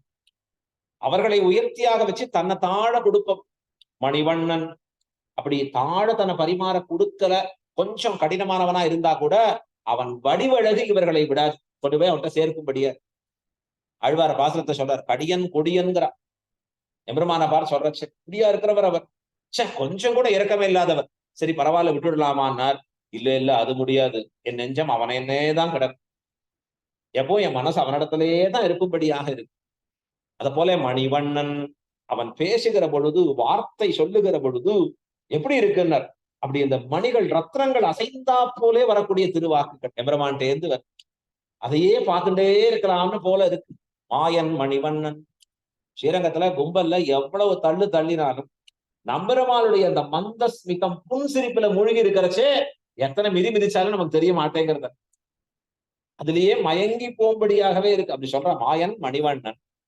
அவன் என்ன பண்ணான், நென்னலே வாயினே இருந்தான். நேற்றே எங்களுக்கு வாக்கை கொடுத்தான் எம்பெருமான். என்ன வாக்க கொடுத்தான் அப்படின்னா, அவசியம் நீங்கள் நாளைய தினம் வந்து என்னிடத்திலிருந்து பறையை பெற்றுக் கொள்ளுங்கோ. நோன்புக்காக பறையை கொடுப்பதாக வார்த்தை சொன்னா, நாங்களும் அதற்காக இன்றைய தினம் வந்தோம். இப்ப சொல்லிக்கிறான், நேத்தியும் கிடைச்ச நாள் இருக்கே, இன்னைக்கும் வந்து சேர்ந்திருக்கே அப்படின்னு சொல்ற. நேத்து எம்பெருமான் எங்கள் கீழே நின்று இருந்தான், இன்னைக்கு அவனை பாக்குறது உன் கீழே நாங்க நிக்கிறோம் அப்படின்னு வருத்தப்படுறான். நென்னலே வாயினே இருந்தான். இவா சொல்றா, அங்கே துவாரபாலகர்கள் கேட்கிறா, வாயினே இருந்தான் எம்பெருமான் வாக்குறுதி கொடுத்தான்னு சொல்றேள், சொன்னா செய்ய வேணுமா? ஒரு ஓலக்கத்திலே எல்லாருமாக இருந்து சொல்லும்படியான வார்த்தையாக இருந்து எல்லாரும் கேட்டும் கூட அந்த வார்த்தையை அடுத்த நாள் செய்ய வேண்டும் என்கிற கட்டாயம் என்ன இருக்கு? ஒரு ராஜா எல்லாரையும் நியமிக்கலாம், அந்த ராஜாக்கு மேம்பட்டவர்கள் யாரும் இல்லைன்னா அவன் சொல்லிட்டு செய்யலேன்னு யாராவது சொல்ல முடியும்? போய் கேட்க முடியும்? இன்னைக்குதான் பாக்குறோமே, முன் பின் எப்படின்னா, தேர்தலுக்கு முன் தேர்தலுக்கு பின் கொடுக்கிற வாக்குறுதி. நான் அப்பயா கொடுத்தேனா தெரியல, இல்ல வீடியோ இருக்கே பார்க்கலையே. இப்ப எம்பெருமானுக்கு அந்த நியத்தி என்ன இருக்கு, நியமம் என்ன இருக்கு, பண்ணித்தான் ஆகணும்னு என்ன இருக்கு? பார்க்கலாம், சொன்னது செய்யணுங்கிற அவசியம் இல்லை. என்ன சொல்றா, எம்பெருமானுடைய திருவாக்க கேட்டது இல்லையா? என்ன அற்புதமான திருவாக்கை சொல்லுகிறான் எம்பெருமான். கிருஷ்ணே ந மோகம் வச்சோ பவேது என்று தன்னுடைய வச்சனங்கள் எல்லாம் என்றுமே பொய்யாகாதபடி இருக்கக்கூடியது. என்றைக்கு நான் ஒரு வாக்க கொடுத்திருக்கேனோ அந்த வாக்கு என்றைக்கும் பலிப்பதாக இருக்கும். அர்ஜுனனை பார்த்து எம்பெருமான் சொல்றான் பகவத்கீதையில சொல்லும்படியான ஒரு வார்த்தை, ஏ அர்ஜுனா நீ சபதம் பண்ணு. என்ன சபதம் பண்ணுனார்? எம்பெருமானை பற்றி இருக்கக்கூடிய பக்தர்கள் ஒரு நாளும் நஷ்டமடைய மாட்டார்கள், என்னுடைய பக்தர்கள் ஒரு நாளும் நசிக்க மாட்டார்கள். இது நாய் சொல்லியிருக்கிற வார்த்தை, எனக்காக நீ சபதம் பண்ணு. இந்த பிரதிஜை ஊர் அரியட்டம் பூர்த்தியாக. இப்ப எம்பெருமான் ஒரு வார்த்தை கொடுத்தான்னா அதிலிருந்து ஒரு நாளும் அவன் மாறாதவன். ஆனா நாம தான் மாறிண்டே இருக்கும். அவர் பேர்ல விசுவாசம் நமக்கு இருக்கிறது தொடர்ந்து இருக்கா? அதுதான் கேள்விகள் இருக்கு அந்த இடத்துல. இந்த இடத்துல வார்த்தை சொல்றார், வாயினே இருந்தான். அவன் ஒரு வாக்கு கொடுத்தான்னு சொல்லிட்டா அடுத்ததாக நாம் யோசிக்கவே வேண்டியது. ராமோ த்விர்ணா அபிபாஷதே. ராமன் இரண்டாவது வார்த்தை பேசி பழக்கம் இல்லையா, எப்பொழுதும் ஒரு வார்த்தை தான் பேசுவானா எம்பெருமான்.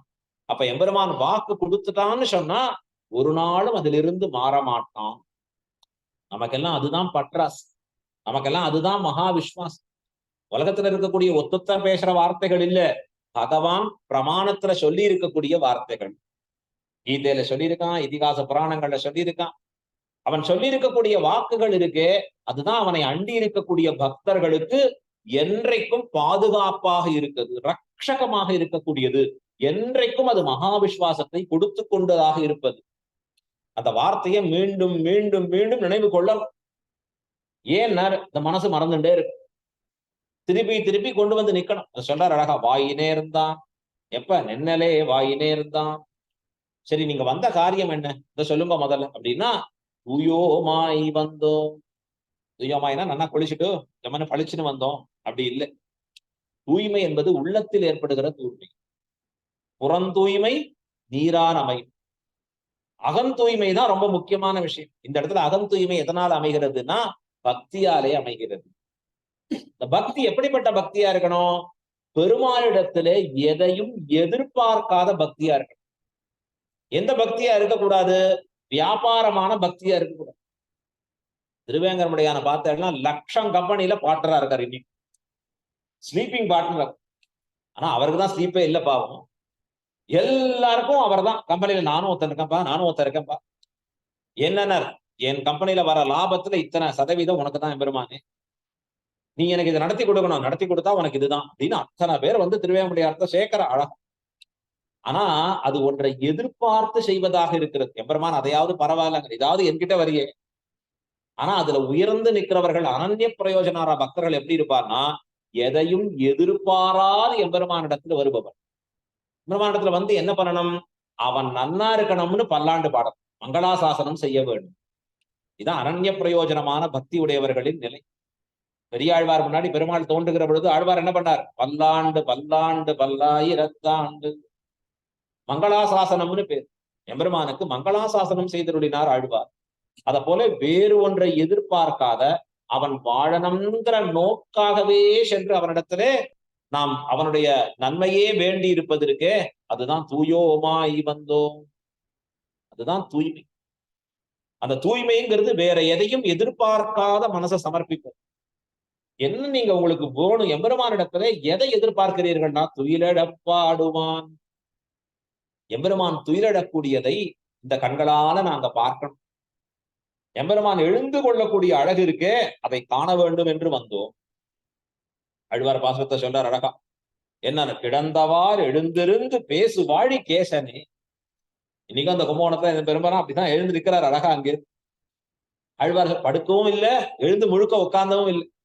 ஆழ்வார் சொன்னா போல இருக்கணும்னு அப்படி நிக்கிறார் அழகா. இப்படி எல்லாம் ஆசைப்படுறா. அந்த பக்திக்கு கட்டுப்பட்டு எம்பெருமானும் அப்படி நிக்கிறான். ஒரு ஊர்ல பெருமாளுக்கு என்ன பேர் தெரியுமா? காஞ்சிபுரத்தை சொன்ன வண்ணம் செய்த பெருமாள். எதோக்தகாரி, அடியார்கள் சொன்ன வண்ணம் செய்தவர். திருமிழிசையாழ்வார் என்ன சொன்னாரோ கேட்டு நடந்தார். இவருக்கு என்ன ஆசை ஆண்டாளுக்குனார்? எம்பெருமான் துயிலடக்கூடியதை கண்டு மகிழ வேண்டும். சீதா பிராட்டி எம்பெருமான் தூங்கின்னு இருக்கிறத கண்டு ஆசைப்பட்ட. சுகசுப்தா பரந்தபா ஸ்ரீமான். ரொம்ப அழகான ஸ்லோகம் ஸ்ரீராமாயணத்துல. சமயா போதித ஸ்ரீமான் சுகசுப்தா பரந்தபா. பிராட்டியும் பெருமானும் தனித்து இருக்கிறச்சே பிராட்டியினுடைய மடியில எம்பெருமான் சுகமா உறங்குறான். ஏனர் அந்த பஞ்சனையை காட்டிலும் தலையணையை காட்டிலும் மெத்துன்னு இருக்கு. அப்படி ரொம்ப ஆனந்தமா உறங்கி கொண்டு இருக்கிறான். உறங்கறச்ச எப்படி இருக்குனார்? அவன் அழகு விஞ்சி இருக்கிறதா. ஸ்ரீமான் சுகசுப்தா ஸ்ரீமான். மிக அழகுடன் கூடியவனாக எம்பெருமான் இருக்கான். ஆனா அந்த எம்பெருமான நான் என்ன பண்ணிட்டேன்? சமயா போதிதா. என்னாலே அந்த எம்பெருமான் எழுப்பப்பட்டான். எனக்கு மனசே இல்லை அந்த எம்பெருமான எழுப்பணும்னு ஆசையே இல்லை. ஏன்? அவன் தூங்குறத பார்த்துட்டே இருக்கலாம்னு இருக்கு. அவ்வளவு அழகு விஞ்சி இருக்கிறது. ஏன்னார்? இந்த காகாசுரன் பிராட்டியை தீண்டுவதாலே பிராட்டி எம்பெருமான எழுப்பும்படியே தூக்கத்துல கூட எம்பெருமானுக்கு எப்படி இருக்குன்னார்? வீரஸ்ரீயானது பொருந்தி இருக்கிறது. பரந்தபகா, எதிரிகள் பக்கத்துல வரமாட்டான். சொல்றார் படுத்துட்டு இருக்காரு, போங்க உட்கார்ந்துக்கிறேன். ஆசிரியரா இருக்கார், கோவப்படுறவர் படுத்துட்டா பரவாயில்ல உட்கார்ந்துட்டு. ஆனா ஒண்ணு இல்ல, நீங்க பக்கத்துல போங்க. என்னென்ன சிங்கம் படுத்துதான் இருக்கு போங்க அப்படின்னா போகமான பக்கத்துல. எம்பெருமான் சிம்மமா இருக்கானான். ஆனா பிராட்டி அவனை எழுப்பணுமேனு கஷ்டப்பட்டு எழுப்பினா சுகமாக உறங்குவதை கண்டு சந்தோஷித்தால் ஆண்டாள் துயிலடப்பாடுவான். அவன் எழுந்து கொள்வதை காண வேண்டும் என்று இங்கே வந்து சேர்ந்தாள். அவனுக்கு திருப்பள்ளி எழுச்சி பாடணும்னு ஆசை ஆண்டாள். அப்ப திருப்பள்ளி எழுச்சி பாடுறச்சே எம்பெருமான் நிதானமா திருக்கண்களை அப்படி விழித்து நிற்பான் அழகா. நம்ம மாத்திர குழந்தை எழுந்துக்கிறச்சே பார்க்கலாம். சின்ன குழந்தை படுத்துக்கிறது, அந்த குழந்தைய அப்படி எழுந்துக்கிறதே பாக்குறது, இதெல்லாம் ரொம்ப அழகா இருக்கிறா போலே எம்பெருமான் திருக்கண் நோக்கை பிரதம அந்த முதல்ல இருக்கக்கூடிய திருவடி விழிக்கிறானே அதை காண வேண்டும் என்று ஆசைப்படுகிறாள். பின்னாடி வரப்போகுது. செங்கன் சிறுச்சிறுதே என்மேல் விழியாவோ அப்படின்னு வரக்கூடிய பாசுரம். இப்ப இந்த இடத்துல துயிலழ பாடுவான். சரி, நான் என்ன பண்ணணும் அப்படின்னா, வாயால் முன்னம் மாற்றாதே. நீ முதல்ல உன் வாயை வச்சுட்டு அபசகுணமா இதானே பேசிட்டார். நம்ம வீட்லயே முதல்ல அதான் சொல்லுவோம், நல்லதா பேசுங்கோ, நல்லதா பேசும், எதையும் தப்பா சொல்லிடாதீங்க அபசகுணமா அப்படின்னு. ஆகாதுன்னு சொல்ல வேண்டாம், முடியாதுன்னு சொல்ல வேண்டாம். பாண்டாளிங்க என்ன சொல்றா? நீ எது பண்றையோ பண்ணலையோ முதல்ல உன் வாயால என்ன சொல்லக்கூடாது? நீங்கள்லாம் உள்ள விட முடியாது அப்படின்னு சொல்லாத. வாயால் முன்னம் மாற்றாதே. நீ கதவை மூடுகிறாயோ திறக்கிறாயோ, உன் வாயை திறந்து எங்களை வர முடியாதுன்னு சொல்லிடாரு, வரக்கூடாதுன்னு சொல்லிடாரு. அடுத்த வார்த்தை என்ன சொல்றா? அம்மா. அம்மான்னா பச்சை இடுகிறாள். அவனை கொண்டாடி வார்த்தை சொல்ற, உன்னை போத உண்டாப்பா. ஏன்னா எல்லாரும் கொஞ்சம் ஐஸ் வச்சா ரொம்ப பிடிக்கிறது. அவன் அலோவ் பண்ணாதானே உள்ள போக முடியும். அவன் தானே அனுமதி பண்ணணும் உள்ள போறது. நீ நேச நிலைக்கதவம் நீக்கு. இப்ப துவாரபாலகர்கள் இவர்கள் வந்த நோக்க புரிஞ்சுட்டு சொல்றா, நீங்களே கதவை திறந்து கொண்டு செல்லுங்கள் அப்படின்னு சொல்றச்சே ஆண்டாள் சொன்ன வார்த்தை, கதவு எங்களால் திறக்க போகாதுதான். ஏன் அப்படின்னா அந்த கதவிற்கும் எம்பெருமான் பேர்ல பாசம் அதிகம். அதனால என்ன பண்ணும்? அது கெட்டியா தான் இருக்கும். நீ நினைச்சாதான் திறக்கவே முடியாது. நேச நிலை கதவம். எம்பெருமானிடத்துல இருக்கிற எல்லாமே அவனிடத்திலே நேசத்தோடு கூடியது. வெறும் துவாரபாலகர்கள் மட்டும் இல்லை, அங்க இருக்கிற வஸ்துக்கள் உள்பட நேசத்தோடு கூடியது. அதான் வர்ணிக்கிறார் இந்த இடத்துல. நேச நிலைக்கதவம் நீக்கு. எம்பெருமானிடத்திலே நேசத்தோடு கூடியதாக அமையப்பட்டிருக்கக்கூடிய அந்த திருக்கதவுகளை நீக்கி அருள வேண்டும் என்று இந்த பாசுரத்திலே ஆண்டாள் மிக அழகாக பிரார்த்தித்து அமைகிறாள்.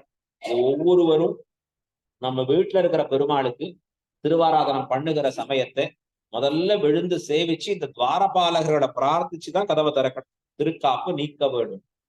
எந்த பாசுரத்தை அனுசந்தானம் பண்றது? நாயகனாய் நின்ன இந்த பாசுரம் தான். நீ நேச நிலைக்கதவம், நீ அங்க துவாரபாலகர்கள் எழுந்துள்ளி இருக்கிறா, அவர்கள்ட்ட அனுமதி பெறுகிறோம், அவர்களே அந்த கதவை திறந்து போருகிறார்கள்னு நினைச்சுட்டு நம்ம திறக்கணும். மனசுல இந்த அனுபவத்தோட திருவாராதனம் பண்ணி நிற்க வேண்டும் எம்பெருமானுக்கு. இதைத்தான் நம்ம ஆச்சாரியர்கள் நமக்கு காட்டி கொடுத்துருக்க அழகா. இப்ப நாம இந்த பாசுரத்தை ஒரு முறை அனுசந்தானம் பண்ணுவோம். அதற்கு முன்பு நம்முடைய பட்டர் குருகுலத்திலே ஆச்சரியமாக வாசித்து அதற்கு மேம்பட ஸ்ரீரங்கம் கோயிலே 4000 அத்தியாபக சுவாமியாக இருந்து கொண்டு இன்னைக்கு பல பேருக்கு இந்த 4000 திவ்ய பிரபந்தத்தை சொல்லிக் கொண்டு கைங்கரியமே தன் வாழ்க்கையாக அமைய பெற்றிருக்கக்கூடிய ஸ்ரீமான் பாலாஜி சுவாமி இங்க நமக்காக வந்து சேர்ந்திருக்க ஸ்ரீரங்கத்தில இருந்து. கைங்கரியமே வாழ்க்கைன்னு எல்லாருக்கும் அமைய பெறுவதில்லை. இது ரொம்ப ரொம்ப சிரமமான விஷயம். நாம நல்வழியில போனாலும் சும்மா இருக்கிறவா பக்கத்துல இருக்கிறவாலும் சும்மா இருக்க மாட்டா. இப்படியா இருக்கிறது, இப்படியா இருக்கிறது, இப்படியா இருக்கிறது, நமக்கே குழம்பிடும். நாம சரியா இருக்கோமா இல்லையா? இப்ப அப்படி இல்லாத அந்த குழப்பங்கள் எல்லாம் கடந்து கைங்கரியமே தன் வாழ்க்கையாக கொண்டு வாழக்கூடிய இந்த சின்ன வயசுல இவ்வளவு மிக ஸ்ரத்தையாக ஸ்ரீரங்கத்துல இருக்கிற எம்பெருமானுக்கும் அடியார்களுக்கும் சிமான் ட்ரஸ்ட்ல அற்புதமான பல கைங்கரியங்களை மொழிகிருக்கக்கூடிய பாலாஜியனுடைய திருவாக்குகளை 5 நிமிஷம் நாம் எல்லாரும் கேட்போம். அதன் பிறகு இந்த பாசனம் பூர்த்தி.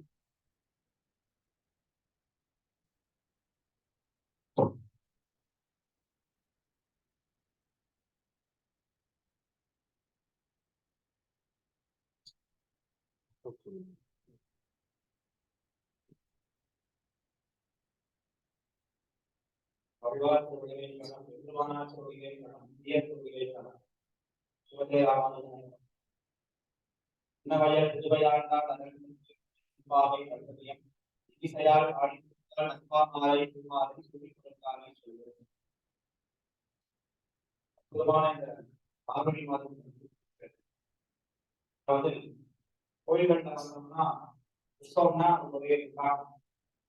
கோயில்கள்ல ஒரு நாள் உற்சவம் நடக்கும், 3 நாள் உற்சவம் நடக்கும், 5 நாள் உற்சவம் நடக்கும், 7 நாள் உற்சவம் நடக்கும், ஒவ்வொரு நாள் மற்ற பெரிய உற்சவம் சமூகம் அதை விட பெரிய உற்சவம்னா 18 நாள் போகும். அதை காரணம் பெரிய உற்சவம் பார்த்தோம்னா அத்தியன உற்சவம் இப்பதான் இதெல்லாம் சாப்பிடுறை ஆகிடும் அப்படிங்கிறப்ப சாப்பிடுறை 21 நாட்கள் அத்தியன உற்சவம் கொண்டாடுறது. அதுதான் பெரிய திருநாள் அப்படின்னு நம்ம கொண்டாடுறோம். இப்படி பெரிய திருநாளாக அத்தியன உற்சவம். இதை விட பெரிய உற்சவம் அப்படின்னு பார்த்தோம்னா இந்த மார்கழி மாத உற்சவம் தான். மார்கழி பெருவிழா, திருப்பாவை பெருவிழா, 30 நாள் பெருவிழா. இதை விட பெரிய உற்சவம் இது இருக்காங்கன்னா நிச்சயமா கிடையாது.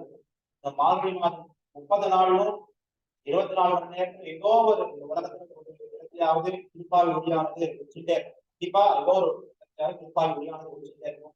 அப்பேற்பட்ட ஒரு உயர்ந்த மார்கழி மாதத்துல திருப்பாவையானது நம்ம எல்லோரும் அனுசரிச்சிருக்கோம். இப்படி திருப்பாவை எப்படி வந்தது, ஆண்டாள் எப்படி பாடினாள் என்ற ஒரு விஷயத்தை சொல்ல விரும்புகிறேன்.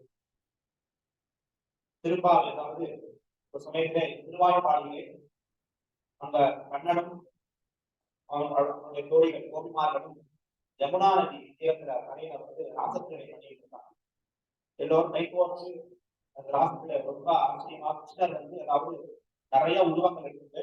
ஒவ்வொரு கையிலும் ஒவ்வொரு கிருஷ்ணர் நின்று அந்த மாதிரி கிருஷ்ணர் பல உருவங்களை கொண்டு எல்லா பெண்களோடும் சேர்ந்து ராசத்திரை விளையாடிட்டு இருக்கார். இதை அறிந்த ஊர் மக்கள் எல்லோரும் இப்படி இருந்தா இது நல்லது கிடையாது, ஊர் மக்கள் பெண்கள் எல்லாம் கிருஷ்ணரோட சேர்ந்து இருந்தா இது நல்லது கிடையாது அப்படின்னு சொல்லி என்ன பண்றாருன்னா கிருஷ்ணரையும் அங்க உள்ள கோபிமார்கள் பெண்களையும் பிரிச்சு வச்சிடறாங்க. அந்த பெண்கள் எல்லாம் ஒரு இருட்டறையா அடைச்சிருக்கிறாங்க. அந்த சமயத்துல திடீர்னு ஒரு நாள் ஒரு சமயத்துல வந்து மழை இல்லாத கூட்டம் வந்து மழையை காயப்பாடுல மழை இல்லாதனால அதாவது வயல்கள் எல்லாம் வாடி போயிட்டு வயல் வாடி போனதுனால பசுக்கள் எல்லாம் மேய முடியாம போயிட்டு அதனால ஆயிரத்தான பால் கைகள் அந்த அவருடைய தொழிலே ரொம்ப மோசமா ஆயிடுச்சு. அதனால அந்த ஊரில் உள்ள பெரியவர்கள் இல்லாம அதாவது கோபர்கள் அதாவது அந்த ஊரில் இருக்கக்கூடிய ஆயர்கள் தலைவர்கள் பெரியவர்கள்லாம் வந்து எல்லாரும் கூட்டம் கூடி என்ன பண்ணலாம் பாக்குறாங்க. பாக்குறச்ச காத்தியாய நிலம் சொல்லக்கூடிய விதம் அதாவது உண்மையை குறித்து வழிபாடு அவருடைய வழிபாடு அதை நாம் வழிபட்டால் காத்தியாய நிலம் அதுவும் யார் பண்ணோம்னா கன்னிகள் அதாவது பெண்கள் கன்னிகையா பெண்கள் என்ன பண்ணுன்னா அந்த வெள்ளம் இருந்தால் நோன்பு நோற்றால் மழை பெய்யும் அவருடைய ஐதீகம். அதனால வந்து அந்த அதாவது பெண்கள் எல்லாம் வைத்து இந்த நோன்பை நோக்க வேண்டும், விரதத்தை பண்ண வேண்டும் என்று அந்த பெரியவர்கள் எல்லாம் முடிவு பண்றாங்க. இப்ப இதற்கு தலைவர் யார் நியமிக்கிறது அப்படின்னு பார்த்தா கண்ணன் நியமிக்கலாம். கண்ணன் தான் இது சரியானவன். ஏன்னா முன்னாடி அற்புதமான நிறைய மாய செயல்கள் எல்லாம் செய்யலாம். சிறு வயதிலேயே இந்த சிவனுடைய சிறு வயதிலேயே சுகராசுரன் போன்ற நிறைய வதங்கள் எல்லாம் பண்ணலாம், மாய செயல்கள் செய்யலாம். கண்ணன் தான் இது தலைவராக இருக்க வேண்டும் என்று கண்ணனை தலைவராக வைத்தார்கள். ஒண்ணு இந்த இதற்கு இது பார்த்தா பெண்களுக்கு எல்லாம் ஒரு சந்தோஷம், பெண்களுக்கும் கண்ணனுக்கும் சந்தோஷமா இருக்கு. ஏன்னா இந்த நாள் முடிஞ்சிருந்தால் இந்த பிரிவு போய் மீண்டும் நாம் கண்ணனோட சேர்ந்து நாம் சந்தோஷமா இருக்க போகிறோம் என்று அந்த ஒரு மகிழ்வாடு கண்ணனும் அந்த ஆயிரத்தினரும் சேர்ந்தார்கள். கண்ணனும் அழைப்பு முடிந்தது. இந்த பாகவதத்துல இந்த பவித்திரமான வளர்ந்து இங்க ஆண்டாள் வந்து சிறு வயதிலிருந்தே கண்ணனிடத்தில் ஈடுபட்டவள். பெரியாழ்வார் ஆண்டாளை வந்து கண்ணனுடைய சிறுவிதங்கள் எல்லாம் சொல்லிதான் வளர்ந்தார். ஒரு சமயத்தில் என்ன ஆயிட்டா மாநிலவர் பேச்சுப்பாடு வாழவில்லைன்னு கண்டார் அதனே அப்படின்னு ஆண்டாள் வந்து எம்பெருமான் கண்ணனை மட்டும்தான் மனம் பண்ணி திருமணம் பண்ணினேன் அந்த அளவுக்கு ஒரு வைராகித்தாள் ஆண்டாள். அப்பொழுது ஆண்டாளுக்கும் கண்ணனை பிரிந்திருக்கும் தரிக்க முடியாமல் என்ன செய்தாள் அப்படின்னு பார்த்தா, அப்போ இந்த பாகவத சொல்லப்பட்ட கதைகள் ஞாபகம் வந்து சரி நாமளும் அனுகாரம் பண்ணலாம். அனுகாரம் அப்படின்னா சரி ஒருத்த என்ன பண்றாலும் நடித்து அந்த பாவனையை வந்து தான் மனதில் வைத்து அவர்களை போலே நடிப்பது. இந்த விஷயத்தையும் பார்க்கிறா நம்முடைய நமக்கன், அதாவது நம்மாழ்வார் இஞ்சி கொடிப்போர் சந்ததியால் ஆழ்வார்கள் விஜயிருக்கும் தன்மையை வாழ்க்கை கொண்டாடும். அஞ்சு குடிப்போர் சந்ததியாக ஆண்டாள் பிறந்தார். அஞ்சு குடிப்போர் சந்ததினா அஞ்சுகிறக்கூடியது ஆழ்வார்கள். ஆழ்வார்கள் எப்பொழுதுமே எம்பெருமான் என்ன தீங்கப்படும் என்று ரொம்ப பயப்படக்கூடியவர்கள், பல்லாண்டு பாடக்கூடியவர்கள் ஆழ்வார்கள். இந்த ஆழ்வார்கள் அத்தனை பேருக்கும் ஒரே பெண் பிள்ளையாக ஆண்டாள் பிறந்தார். அந்த அதில் பார்க்கறது நம்மாழ்வார் செய்கிறார் அப்படின்னா எம்பெருமான குறித்திருக்க முடியாமல் கடல் ஞானம் செய்தேனும் யானை என்னும், கடல் ஞானம் ஆவேனும் யானை என்னும், காண்பு நிலவெல்லாம் யானை என்னும், காண்பு விசும்பெல்லாம் யானை என்னும், தபாய தலைவனும் யானை என்னும், எல்லாமே நான் தான். எம்பெருமானாக தன்னை வைத்துக் கொண்டு இந்த பூமியை படித்தது நான் தான். இனவாய தலைவர், ஆயிரங்களுக்கு தான் தலைவர் நான் தான். காண்பின் இடமெல்லாம் யானை என்னும், காண்பின் கடல் எல்லாம் நான் தான் என்று எம்பெருமானாக தன்னை பாதித்து அதனாலே நம்மாழ்வார் வந்து சற்று நிதானம் ஆனாராம். அது போல இதையும் பார்த்தால் தன்னுடைய தமப்பன் அப்பாவும் இந்த மாதிரி செயல்கள் செய்திருக்கார், அனுகாரம் பண்ணியிருக்கார் என்று ஆண்டாள் பாவித்து என்ன சொல்றார், நானும் தன்னை ஒரு கோபிகையாக நினைத்துக் கொண்டு அவள் கூடிய ஸ்ரீவில்லிபுத்தூர் அந்த ஊரை வந்து ஆயர்பாடியாக நினைத்துக் கொண்டு அங்க கூடிய நம்ம வடதரன் கோயிலுடைய வடபத்திரசாயி கோயில் இந்த எம்பெருமான வந்து கண்ணனாக பாவித்து அவர் கூடிய கோயிலை வந்து நந்தகோபன் திருமாலையாக பாவித்து கூடிய இல்லங்கள் திருமாலிகள் எல்லாம் அவருடைய தோழிமாருடைய வீடாக பாவித்துக் கொண்டு ஆண்டாள் வந்து இந்த திருப்பாவை மார்கழி மாதம் நோன்பை வந்து நோக்கிறார். அவர்கள் எப்படி இந்த ஆயர்பாடி எப்படி ஒரு மாதம் அந்த விரதத்தை அனுஷ்டித்தார்களோ, வியற்காலை எழுந்து இந்த விரதத்தை அனுஷ்டித்தார்களோ, அதே போல ஆண்டாளும் இந்த ஒரு பாவனையாக அனுகாரம் செய்து தானும் தன்னுடைய தோழிமார்களோடு சேர்ந்து எம்பெருமானை அந்த விரதம் பாவை நோன்பு இருந்து கண்ணன் அடையலாம் என்று இந்த திருப்பாவை வந்து மார்கழி மாதம் கொடுத்த ஆண்டாள் வந்து இந்த நோன்பை நோன்று தலை கட்டினாள். அதாவது வரை சுவாமி வந்து திருப்பாவை பண்ணியிருக்கார். அதாவது இதனாலே கண்ணனை அடைய வேண்டும், அதன் கண்ணனிடத்திலே சென்று அவனுக்கு வேண்டிய வரங்களை பெற வேண்டும். அதாவது என்ன வரங்கள் அப்படின்னா, நமக்காக ஆண்டாள் வந்து பாடி ஆண்டாள் யாரு புனி பிராட்டினுடைய விரோகாரம். ஆண்டாள் ஏதாவது கண்ணனை பெற வேண்டுமா? ஆண்டாள் எதற்காக இருந்தால் நாமெல்லாம் ஆண்டாள் திருப்பாவை பாடி நாம் எல்லோரும் பின்புள்ளார் எல்லோரும் இந்த திருப்பாவின் மூலமாக பயனடைய வேண்டும், அவர்கள் எல்லோரும் ஜீவனமாக வேண்டும் என்பதற்காக தான் ஆண்டாள் வந்து திருப்பாவை பாடினாள். நமக்காக இந்த ஆண்டாள் வந்து ஒரு அற்புதமான இந்த திருப்பாவை வேதம் அனைத்துக்கு வித்தியை நாம் கொண்டாடுறோம். வேதங்கள் உள்ள அனைத்து விஷயங்களும் இதுல வந்து சாரமாக ஆண்டாள் 9 மாசம் கொடுத்திருக்கிறாள். ஒவ்வொரு பாசனத்தையும் ஒவ்வொரு நமக்கு நாம் இந்த வாழ்க்கையில சுலபமாக நாம் எப்படி வாழ வேண்டும், நாட்கால நீராடி செய்யாத செய்யும் தீப்பொருளை சென்றோதோம் என்று நானேதான் ஆகியவை போன்ற அற்புதமான பல விஷயங்களை வந்து ஆண்டாள் திருப்பாவை நமக்காக காட்டி கொடுக்கிறாள். 30 நாளும் விடாமல் 30 தப்பாமே ஆண்டாள் கூறியபடி நாம் அனைவரும் இந்த குடியிருந்து ஆண்டாள் தானாக திருப்பாவை பாட வேண்டும். தன்னுடைய தோழிமார் அனைவரும் அணைத்துக் கொண்டு அனைவரும் சேர்ந்து எம்பெருமானை துதித்து அதன் மூலமாக அவள் வரத்தை பெற்றாள். இதேபோல் நாமும் இங்கு அனைவரும் ஒன்றாக கூடியிருந்து இன்னும் பல பேரை கூட்டிட்டு வந்து திருப்பாவை சுவாமியுடைய வித்தியத்தை, இந்த 30 நாள் வித்தியத்தை வந்து சுவாமி சொல்லக்கூடிய திருப்பாவையை நாம் அனைவரும் கேட்டு நாம் இன்புற வேண்டும். இதனாலே நம்முடைய மாதம் முன்மாறி பெய்ய வேண்டும். இந்த மாதம் இந்த வருஷம் நமக்கு மழை இல்லாமல் போய் திருப்பாவை கேட்பதாலே ஆண்டாள் கூறினபடி மாதம் முன்மாறி வரும் வந்த காலம் செய்ய வேண்டும் என்று சுவாமி திருவிழா கல்லான் பாடினேன். இப்படி அடியேனையும் ஒரு சுவாமி இப்போ வந்தாலும் அடியேன் சுவாமி பாடசாலை அடியை வாசித்தேன். 2009 இருந்து 2015 வரை சுவாமி பாடசாலையில அடியை வாசித்தேன். வாசித்து பின்பும் சுவாமியின் திருவடிதான் இருந்து அடியை கையில் வரை இப்படி பல பேர் வந்து சுவாமி தயார் பண்ணியிருக்கார். கொஞ்ச நாள் வந்து அனிருத்தன் ஒருத்தர் வந்து பாடினார் சொல்லியிருப்பார். அவரும் சுவாமியின் திருவடி மாதிரி பல யங்ஸ்டர் வந்து சுவாமி அடியம்பளோடு வருவாருன்னா ஜீவனம் பண்ணிட்டு இருக்கார். இந்த கைங்கரியங்கள் வந்து மேலும் அடியம்பல் போல எல்லோருக்கும் பயனடைய வேண்டும் என்று அது மட்டும் இல்ல பார்த்தோம்னா சாயங்காலம் வர பகல் வேலை பார்த்தோம்னா சுவாமி ஒவ்வொரு கிராமங்களுக்கு தினமும் பகல் வேலையில நாம ஹிமாண்டஸ் மூலமாக பகல்ல வந்து ஹிமாண்டஸ் மூலமாக இந்த திருப்பாவை திருவிழா ஒரு கான்செப்ட் வந்து கிராம மக்களுக்கு திருப்பாவை சேர வேண்டும் என்பதற்காக அங்க ஒவ்வொரு ஊர்லயும் போய் பார்க்கிறோம். காலையில சுவாமியோட ஒரு 100 குழந்தைகள் வராங்க. ஒவ்வொரு ஊர்லயும் கிராமத்திலையும் எல்லாரும் சேர்ந்து திருப்பாவை பாடி அவர்கள் எல்லாரும் பயனடைகிறார்கள். அப்படி சுவாமியுடைய தொண்டு எல்லோருக்கும் ஜீவனமாக ஆக வேண்டும் என்று